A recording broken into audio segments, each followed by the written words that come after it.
سلامن طعنان نخبرات تخاتلتنا يكون لما عنتون كم تدمود نعخم تخاتلتي يمهريو إلى حسبكو مدب حزالكم مسير لغو إن لما عنتي مدب يزلعلو بزعبا بزحات زي تفلتوهم طعمتاتن قدآتن تمري كنرينا اسكاب ناي مدبي فتسامة حبيركم بمصنح كابز مدب تمهرتي كتوسدو تخلو ناز channel سبسكرايب بمقبار تمهرتي وسادلو لايك شير بمقبار دما نابزحات كبصح كتقبرو يقبا نازيده ናብ መደበ ይክምለስ ብዙሓት ሰባት ብበዝሒ ንጥቀመሉ ብፍላይ ድማ ኣብ ግዜ ሮመዳን ጾም ብኣመንቲ እስልምና ብበዝሒ ዝዝውተር ብዙሓት ናይ ጥዕና ጥቕምታት ዘለዎ ተኽሊ እዩ ተምሪ ካብዚኦም እቲ ሓደ ካብ ዝኾነ ይኹን ናይ ኮሌስትሮል ዓይነት ናፃ ዝኾነ ብጣዕሚ ውሑድ በዝሒ ስብሒ ዘለዎ ሰውነት ንምቕናስ ዝጠቅም እዩ እቲ ካልኣይ ድማ ተምሪ ببروتينن كالوت أجدستي معدنات زحزة تخلص لزقنا نسونتنا طقام إيو بفيتامين تحستو زفلت مالتون بفيتامين B1 B2 B3 كمون B5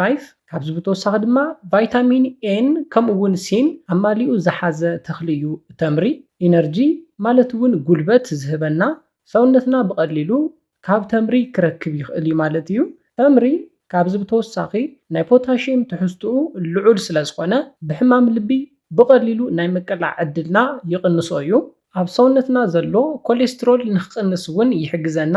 ብተጻራሪኡ ድማ ትሑት በዝሒ ሶድየም ስለ ዘለዎ ብዙሕ ፖታሽየምን ውሑድ ሶድየምን ድማ ንጥዕንኡ ዝሓለወ ነርቭ ኣገዳስቲ እዮም ተምሪ ብኣይረን ከምኡውን ብፍሎሪን ሪች ስለ ዝኾነ ኣይረን ንሕፅረት ኣይረን እቲ ፍሎሪን ድማ ስንና ካብ ምብስባስ ይከላኸሎ እዩ ካብዚ ብተወሳኺ ድርቀት ከብዲ ዘለኩም ሰባት ንተምሪ ብማይ ኣሊኩም ነቲ ተምሪ ምብላዕ እቲ ብሉፅ መፍትሒ እዩ በዝሒ ኣልኮል ትሰትዩ ሰባት ኣብ ሰውነትኩም ዝእከብ መርዛም ኬሚካል ኣሎ ተምሪ ድማ እነዞም መርዛማት ኬሚካላት ብምፅራይ ንሰውነትና ካብ ሓደጋ ይሕልወልና እዩ ተምሪ ንሕማም ዓይኒ ከምኡውን ንካንሰር ብሉፅ መከላኸሊ ከም ዝኾነ እውን ክትፈልጡ ኣለኩም እዚ እውን ካብቶም ዘደንቑ ጥቕምታት ተምሪ ሓደ እዩ ተምሪ ንቆርበት ጥዕና ተምሪ ንዝማሕመሐ ዝበጣጠስ ጨጉሪ ብዝህቦም ጥቕምታት እውን ተምሪ ብዙሓት ክብሪ ዝረኸበ ተኽሊ እዩ ኮታስ ተምሪ ብዙሓት ቫይታሚናት ሚነራላት ብዙሓት ንጥዕና ኣገደስቲ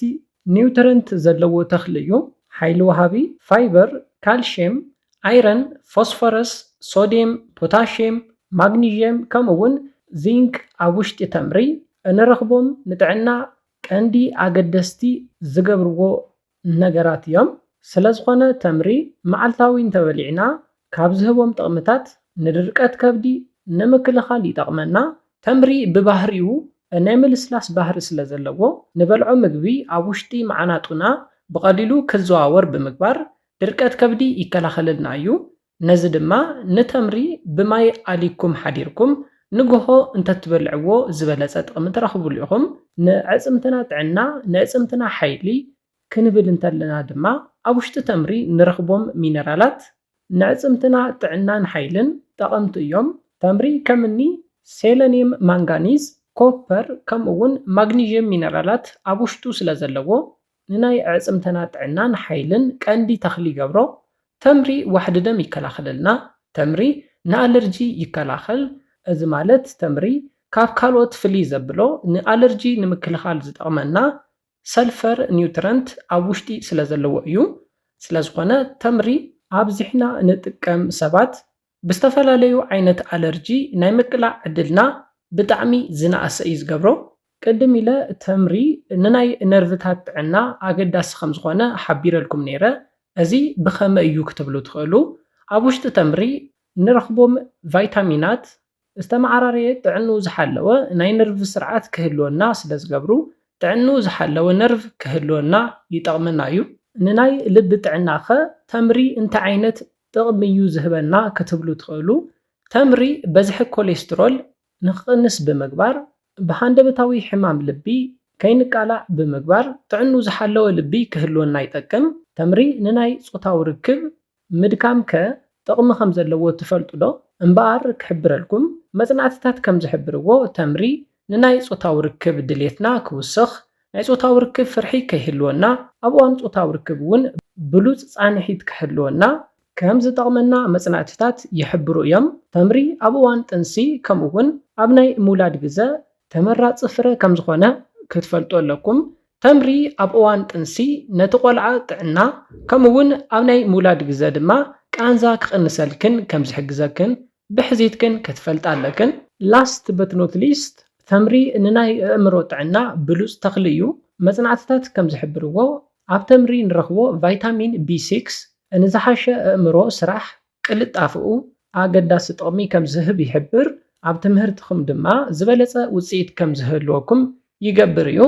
ስለዝኾነ ተምሪ ከየብዛሕኩም በብመዓልቲ ክትበልዑ ክሕብረልኩም ይደሊ። ነዚኦም ጥቕምታት ንምዝኽኻር ዝኣክል ድማ ተምሪ እቲ ሓደ ጥቕሙ ዋሕዲ ደም እንተሃሊኩም ብዝግባእ ይሕክመኩም እዩ። ካልኣይ ድማ ንናይ ኣዕጽምትኩም ጥዕና ንዓበይቲ ድማ የዕንትኩም ካብ ምዕዋር ይከላኸሎ። ንናይ ጾታዊ ርክብ ብሉፅ ዓቕሚ ይኾነኩም። ድርቀት ከብዲ ይሕዊ፣ ኪሎ ንምውሳኽ ይሕግዘኩም፣ ጥዕና ልብና ብዝግባእ ይሕልው፣ ኢነርጂ ወይ ድማ ጉልበት ክውስኸልኩም ይገብር፣ ጥዕና ነርቭታትና ብዝግባእ ይሕልዎ፣ ንናይ ኣስናና ጥዕና ይሕልወልና፣ ብቐሊሉ ከይብልዑ ድማ ይገብሮም። ንጥንስቲ ድማ ብሉፅ ጥቕሚ ከም ዘለዎ ርኢና ነርና።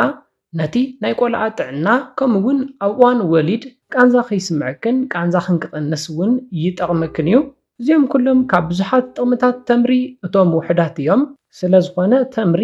ብዓቕምኹም መዓልታዊ ተጠቐሙ እንዳበልኩ መደበይ ክዛዝም